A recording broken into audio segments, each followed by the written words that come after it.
Thank you for that wonderful introduction, Yasmin. Um, it's great to be in LA, and it's great to be here at USC. This is actually my first time at the institution, so I'm very excited by the invitation. I titled this talk "Ordinary Except," and it will go through some old and recent work.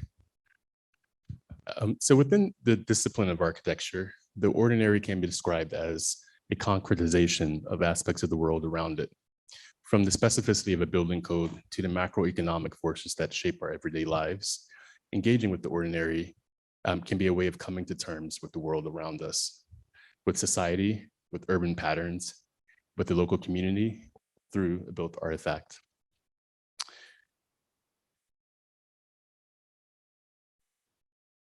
So let's say in the case of Amanda Williams, Harold's Chicken Shack, it's ordinary, except for the ways in which color re-engages community to divest its spaces.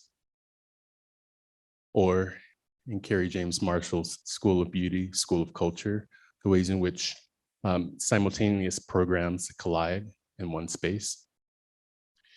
Or in Double Merge by Sam Gillam, the ways in which a canvas is draped like a curtain.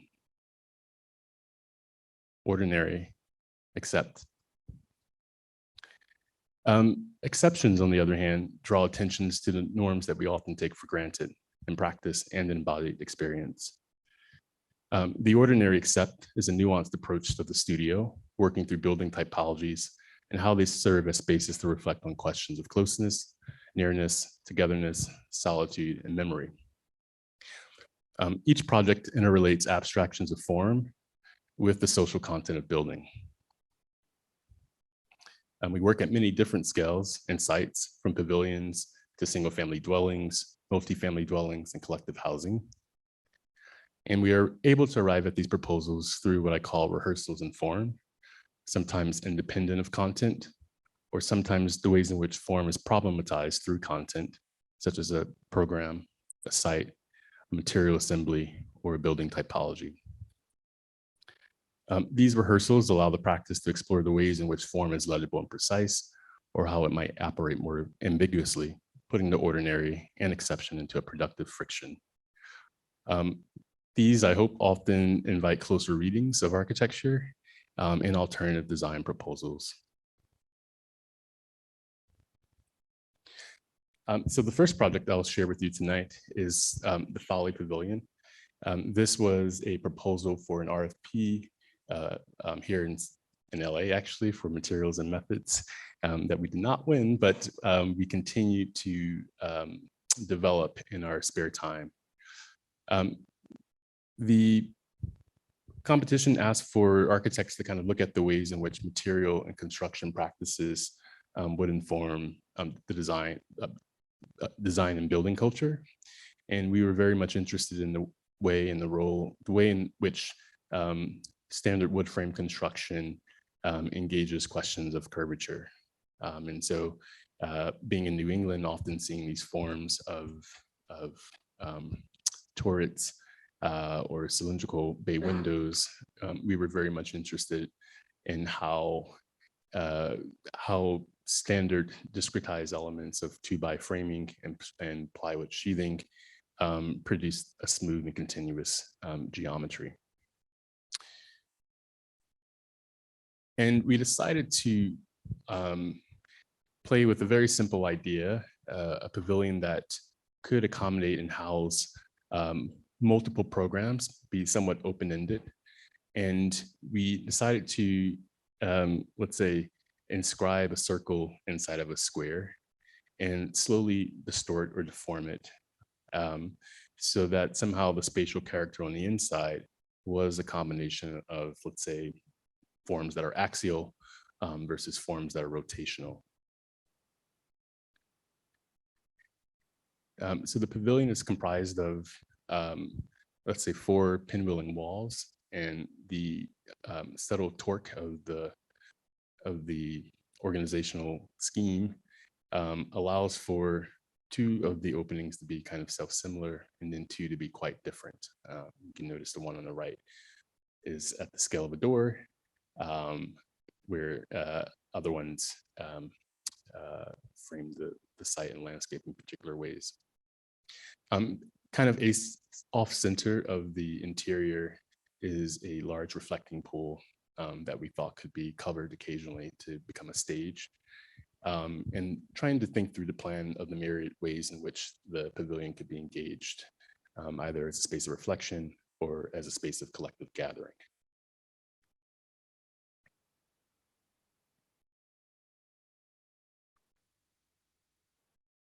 We took this idea of, let's say, abbreviating forms in different ways by scaling up a large conical turret and embedding it within the shed, and finding opportunities to, let's say, merge those two figures in ways that are constantly unfolding to the subject's experience. We call this entanglement between the roof of the shed and then the roof of the cone tucks. And so we can see here the ways in which both figures tuck into each other through discrete openings in the roof line. This is a kind of worm's eye view or RCP view, and something that we discovered in this process of tucking one form into the other was a way of choreographing light to the interior below. And so through a kind of logic of tangency, we were able to introduce two sister oculi that would then shape light into the interior. This was done through a very simple principle of geometry that curved, singly ruled, developable surfaces could be flattened without distortion. And in that, let's say, projective space of moving between 2D and 3D, one could draw on the geometry and then inflate it again. This allowed us to kind of map moments of connection or tangency between the gable, which you can see here as dashed lines of the flat planes, and the rotational figure of the cone. Here, this form has been inflated again and nested inside of the its shell. And then we did a series of study models that really were trying to think about the articulation of the exterior versus the interior, and how the negative space might be highlighted differently from the exterior. So these are a few views, actually, where we decided on something much more monolithic to really make even more ambiguous that relationship between the interior figure and its exterior container. And as you move inside to the interior, the scale of the pavilion actually becomes quite more monumental and actually at times inscrutable because of that curved geometry on the interior.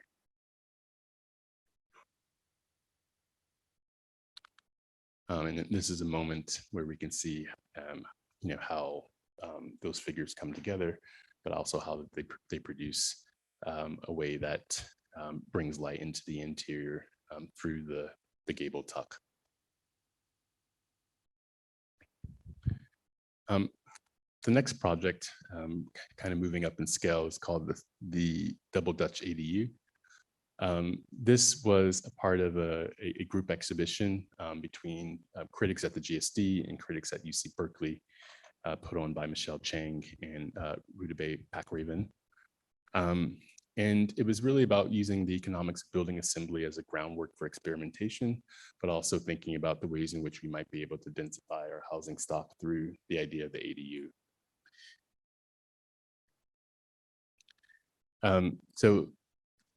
Double Dutch is a small accessory dwelling unit. We conceptualized that its site would be in the rear yard of a single family home in Newton, Massachusetts. And it's roughly 1,000 square foot in footprint. And it's, let's say, a self-contained apartment that's comprised of 2 cylindrical volumes.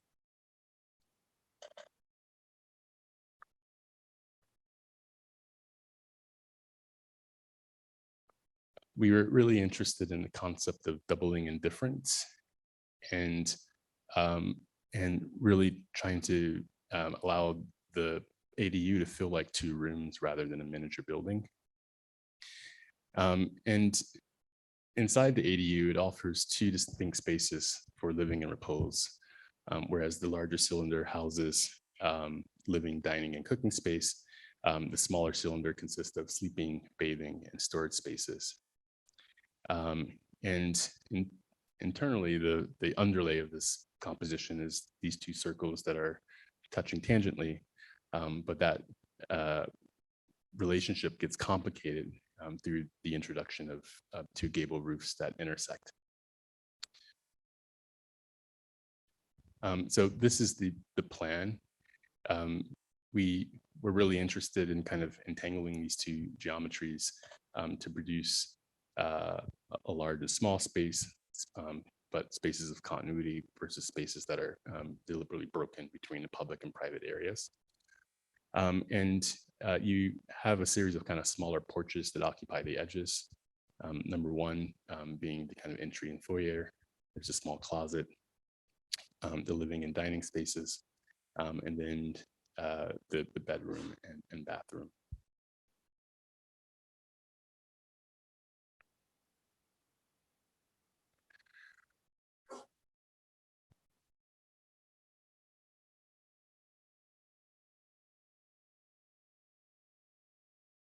And so we were really interested in the idea that even though the house was a kind of small in footprint, that the combination of its curved geometry and plan and that being intersected with the gables would produce conditions like these where you would get moments of compression at the edges and then moments of expansion at the center. So actually that the small space actually feels quite large in the end.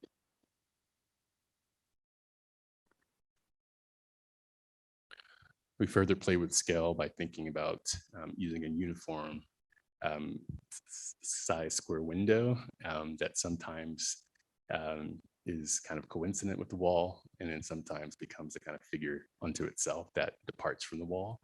And so therefore kind of playing with what's object versus what's container.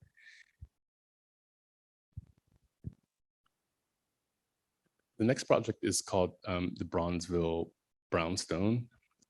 This was a project that was a part of a larger collective exhibition at the Chicago Biennial titled Up from the Past, Housing as Reparations. And this particular exhibition was curated and organized by a young studio, a female color practice based in the area called Riff Studio. And as a part of their exhibition, Riff constructed an RFP around HR 40, the Congressional Commission to Study and Develop Reparation Proposals. Using this as a context, the RFP for the exhibition focused closely on Bronzeville, a neighborhood in Chicago's South Side.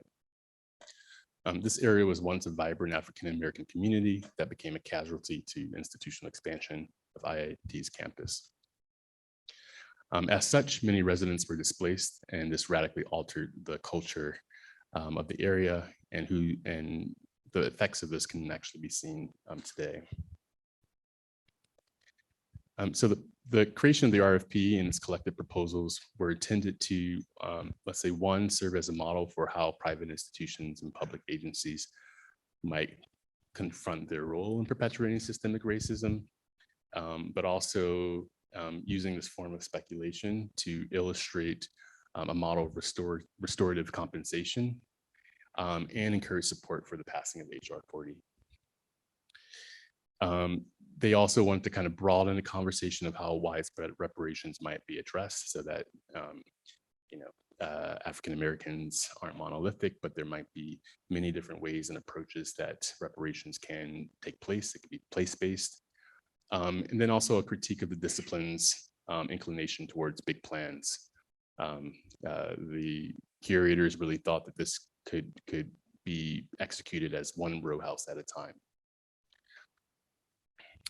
It was suggested that designers responding to this RFP would keep two goals in mind: to provide as much housing as possible for either descendants of the enslaved or the displaced, and also to provide comfortable and safe housing where some sort of form of retail ownership might take place. There were 4 sites. We were interested in site number 2. Most of our work beforehand had been really thinking about ways of co-living scenarios in suburbia or exurbia. So trying to think about densifying areas that are outside of the city. And here we were really interested in using this as a prompt to think through an urban typology and to pick the most constraining, confined, most difficult lot because of its narrowness. It's only 18 feet wide by 120 feet long. We were interested in this site, particularly because of it bridged 2 streets. So it seemed that the inner block had a kind of lush greenscape that we wanted to kind of tap into versus the kind of urban front on the main street of Gallows Ave. And so we decided to kind of house 2 residential units on the upper levels and then leave the lower level for a kind of retail or business space. And we drew from some of the rich architectural characters of the neighborhood in Chicago. We explored, let's say, various massing strategies, which initially began to articulate residential units as separate from the commercial level below, but also really thinking about how we might abstract some of these figures found in a context through scale and articulate each element of the proposal as being separate or distinct. In the end, we landed on something slightly in between, where we were really interested in thinking about how could the proposal bring continuity to the street wall, and on the back side, so really emphasizing on the front side its verticality and the continuity of the street wall, but on the back side to really disrupt that reading and re-articulate the stackness of the 3 levels. And we did this for one reason, to kind of activate this interior of the block, possibly as a kind of new typology of thinking about terrace housing and opportunities where we could have micro green spaces and how that might be activated socially. So this is a kind of worm's eye axonometric. We love using these 90-degree projections in the office because it always puts 2 representations in relationship to each other. So in this case, the idea of the elevation being in dialogue with the plan, and really that we saw the first floor as a kind of collection of characters or collection of figures that then started with this vertical circulation element of the cylinder, which houses a spiral staircase that comes off of the entry from for the 2 residential units. To the left of that entry is the entry into the community space, which we envisioned to house a small community gathering space, a cafe, and a bookstore. And we proposed that this would be a kind of satellite building for a nonprofit in the area, Bright Star, which was really about kind of building community through education and training people for the workforce. So we thought that maybe some of their constituents could run the business below and have residency above during their tenure. So this is unit 1, unit 2, the community space for gathering, and then the cafe and shop towards the rear of the building. Here we're exploring the tuck in a different way. One, to be the kind of vertical core that connects all 3 levels, but using it to also kind of alternate the let's let's say, alternate the fenestration of the units and the entries. This is the ground floor plan. We were also kind of thinking about the ways in which that plan and the figures that are inscribed in it would be activated over time. And then this is the plan of the living units. Very generous. We brought a light well into the plan to kind of bring daylight into a deep plan. And then this unit above, which is slightly smaller, and has, let's say, steps back to produce that terrace condition. We were also really interested in kind of thinking about ornamentation and articulation, not only through texture, but also through color. And so, you know, the base is kind of really smooth and tries to announce itself as something more public, where the upper two stories are kind of articulated in this kind of brushed or bushed concrete pattern.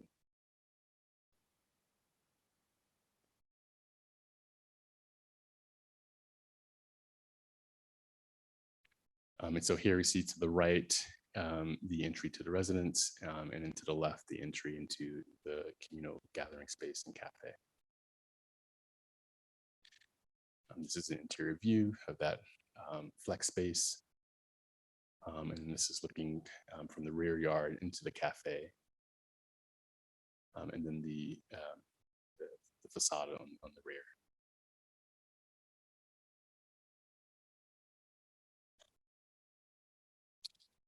And what was lovely to see in the end is actually just this prompt of using the biennial as a way to think critically about engaging one version of how reparations could take place, but also to see the radically different strategies that all the participants produced. The next project is called Blockhouse Commons. In the summer of 2021, we were asked to participate in the Royal Academy's annual summer exhibition. Yinka Schonebert curated the entire show under the theme of Reclaiming Magic. And the architecture room was curated by Sir David Adjaye with the theme of climate and geography. And this was meant to focus on context, either climate and geography as site, geography, environmental climate, political climate, or community and culture. So the model in the front is what we submitted, and we also submitted the large scale drawing, which I'll show in a bit. And we submitted a model and a large scale print of a speculative regenerative urban proposal in a scarred and neglected block of Philadelphia along Osage Ave. And this is in the Cobbs Creek neighborhood.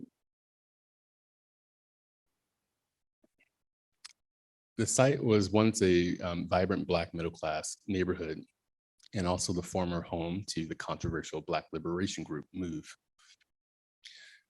At the time, the group and its ideologies and lifestyle were incommensurate with its neighbors and city officials.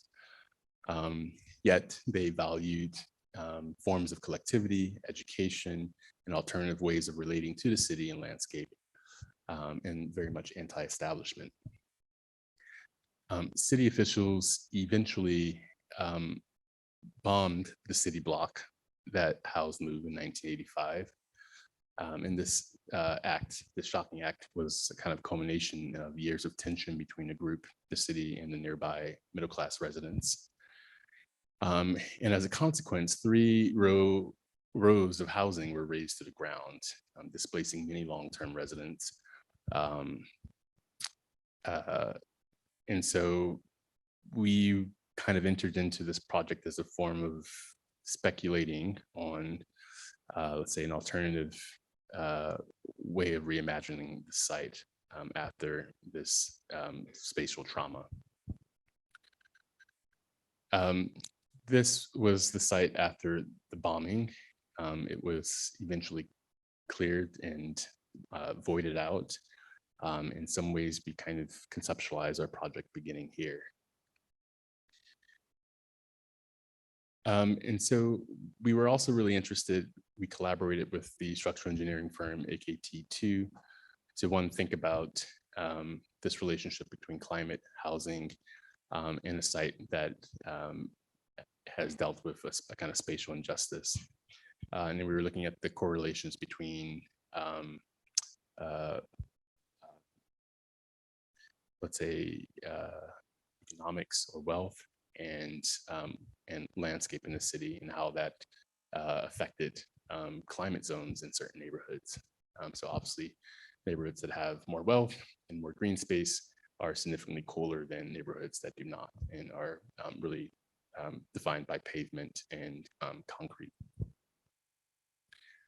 And so this is a kind of quick diagrammatic narrative of the history of the site. Before the bombing, after the bombing, and then the city eventually rebuilt the houses, but their reconstruction really did not stand the test of time, and actually began to fall apart over the years. And then many people had to kind of relocate again. And so we kind of started here and decided to rethink these three scales: the block, the house, and the commons. And we really went through a series of studies of block compositions in open space. So here, kind of thinking about a kind of large cluster of checkerboarding the block, so that the block was actually much more porous. Really trying to up density here.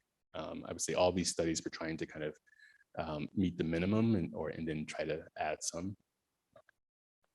How could we only densify the edges of the block and allow for kind of inner block to emerge? And then to think about, well, what are the ways that we could define an interior of the block, can alter the periphery of the block to maximize certain climatic conditions like wind and solar exposure.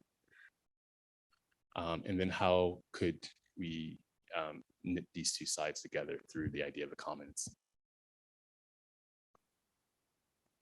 And we were really interested in looking at the streets nearby and looking at closely at the kind of housing stock and how it's ordered. We were looking at, let's say on one side of the street, things are defined by a temple front bay window on the second story, a kind of porch and a yard, and then a sidewalk. And then on the other side of the street, there's a conjoined stoop, a box bay, a patio, and an enclosed porch. And we saw these as our kind of typological ingredients to kind of work from. This was our final proposal, where we decided to not rebuild the inner block to allow it to be a site for community, to purposely leave the void, but also not in a way that in a way that allows for it to be a space of memorial, but also a space where community can kind of re-engage each other. And we were really thinking about, through this diptych, trying to articulate the social life of the front and back of the block, but also the material and tectonic character of trying to use CLT and mass timber, thinking about kind of trying to think sustainably through the material choice, but then also trying to kind of echo some of those typological elements of the nearby block. So really thinking about the temple front or the gable, the terrace, the porch, and the enclosed porch as producing all of the types. Here in the plans, we were thinking about this at a couple of scales of how neighbors might engage each other. So one is through the stoop. The other is through, in the middle of the plan, of a kind of light well that breaks up the deep plan of the house. and the vertical circulation kind of pinwheels around that. And then the back porch, which faces the commons.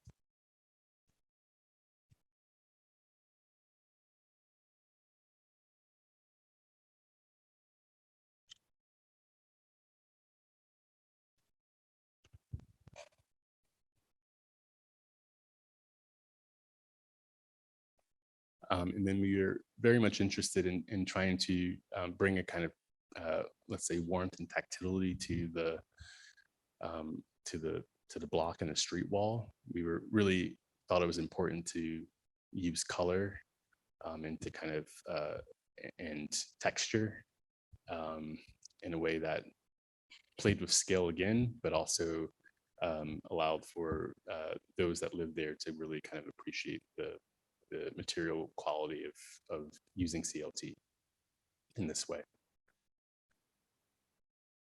This is the interior block around the commons. Again, we thought this could be a space of community engagement, memorialization, a space of respite, and also a space that would try to significantly cool the block during summer months.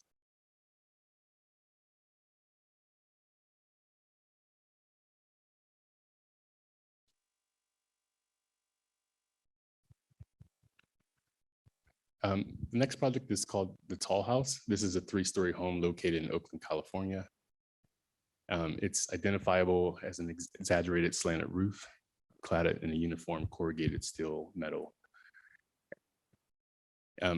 We started this proposal some time ago and really thinking about nesting a kind of, let's say, high-res form inside of a low-res primitive form, and trying to think about how those two, how that, let's say, those doubles or those twins could kind of engage each other through this idea of the tuck in a different way. We proceeded to kind of rationalize this geometry. We found that the cone, when it engaged the flat primitive, would, because it's kind of scaling in one direction, so it's getting wider at the base and then getting tighter at its top, was distorting the corrugated metal in ways that we did not want it to behave. And so we found alternative ways of thinking about this relationship between a kind of interior envelope or facade and then an exterior facade. And we kind of went back to the drawing board and produced a series of diagrams that really were trying to interrogate the multiple ways that tangency could produce different kinds of spatial conditions around the curved figure. And so we called these pulls and returns, and there were different ways that we were kind of conceiving them. Actually, 3 things: a pull, where there's continuity of a curve into a kind of straight section; a return, where the tangent goes in the reverse of its means of curvature; and then a pinch, where, let's say, 2 tangents collide together and produce a kind of corner condition. And so the house is kind of a, let's say, a kind of flickering between the square and a circle in plan. It's defined around the kind of interior core, in which rooms kind of radially orient themselves around. So on the lower level, the rooms are kind of faced inward. And on the second level, the rooms kind of take advantage of the views and kind of face outward towards like site and context.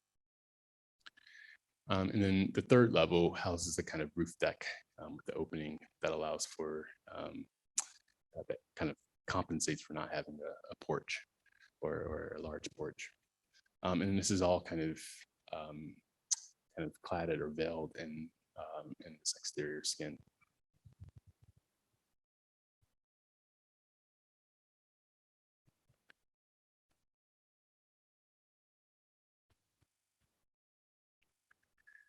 And then if in the plans, we were really excited about kind of combining all of those, let's say, typologies of tangency to try to get let's say, three conditions of rooms that are, let's say, sometimes triangular, orthogonal rooms, rooms that are caught between the circle and the square, and then sometimes rooms like the bathroom there that kind of drags away as a kind of chunky volume inside of something that's smooth and continuous. So the lower level houses all the living spaces and one guest bedroom and bathroom. The upper level houses a kind of master suite or kind of a primary suite with a bedroom and the main bathroom. And then on the right side, a small study and closet.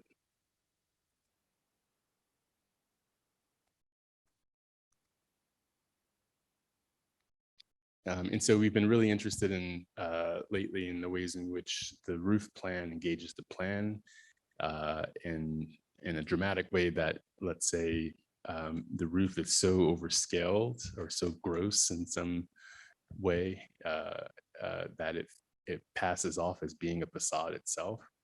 And that engagement between the base and the roof, which is asymmetrical in this case, produces this kind of seam where we can see where, let's say, this horizontal line at the base travels vertically into a curved line that then engages the roof and conjoins both things together.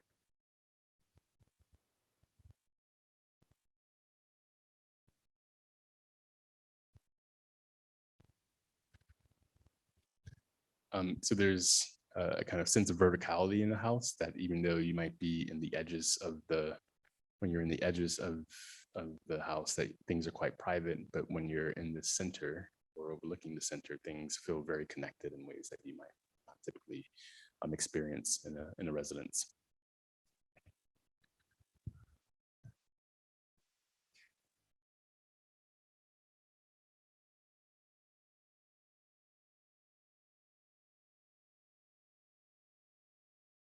And then finally, we were part of the modeling behavior exhibition curated by Cynthia Davidson at the Cooper Union, which really allowed the range of contemporary practitioners to kind of put forward proposals and prompts of how to use models in their practice.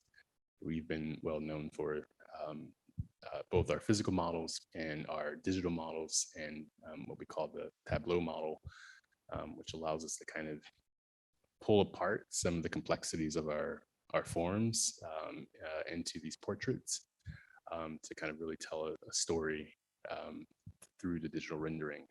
In this case, we were really interested in telling the story of the three facades that compose the house: the interior facade, the exterior facade, and the base. And we exhibited this image alongside the actual real model. And so it's interesting to get the responses of seeing those two things in dialogue together. Some people really love the image, and then some people really love the digital model. So but we see both things as equally important in the practice. The final project I'll show today is called the Crown House. This is a proposal for a single family home in St. Louis, and it was a collaboration between myself and Studio G based in Boston. And we wanted to challenge, the home was meant to be a part of a new development community. It was meant to kind of provide access to home ownership through a series of well-designed starter homes. And we wanted to challenge the brief a little bit and think about the legacy of home ownership in the United States and how it maybe perpetuates longstanding inequalities, and wanted to take a somewhat different approach to think about how a starter home could be a long-term investment and how the house's framework could accommodate multiple subject positions over time. And so, what is the role of architecture in this process? We were very much engaged in conversations around the intersection of identity, arts, and craft, and inspired by the multivalent meetings of the Crown and Basquiat's paintings. These were symbols meant to signal greatness and aspiration, but also the struggles and challenges that come with achievement and power. And in the process of even attaining those ideals, that the crown was a kind of symbol that he kind of held on to in a lot of his work.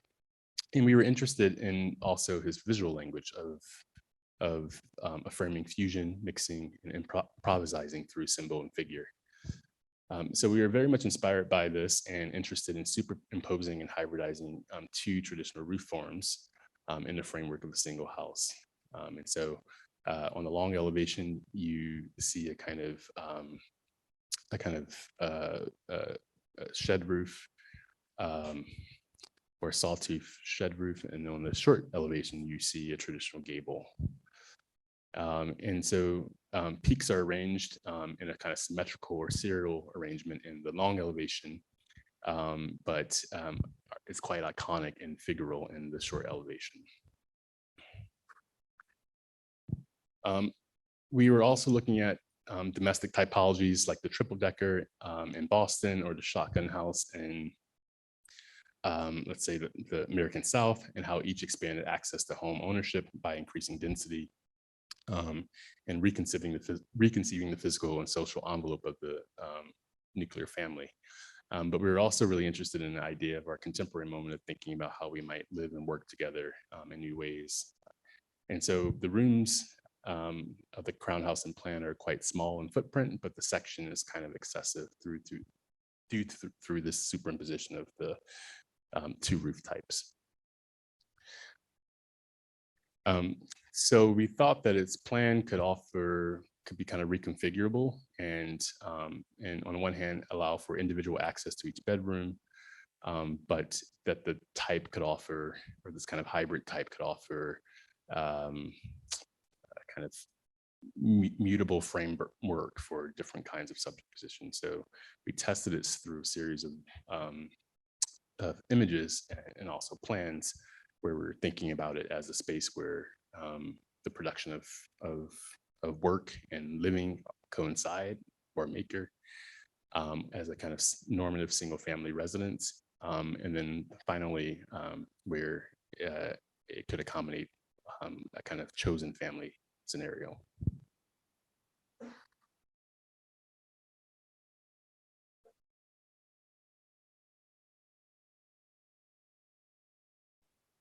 And so this is the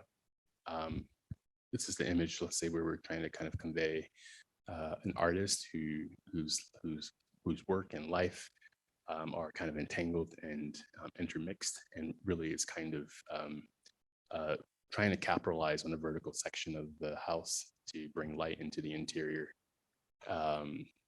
diffuse light into the interior in different ways, a kind of queer normative a queer family of 4 to 6, and finally chosen family, where each of the occupants would have their own bedroom and their own workspace above, but would share the kind of living and kitchen spaces.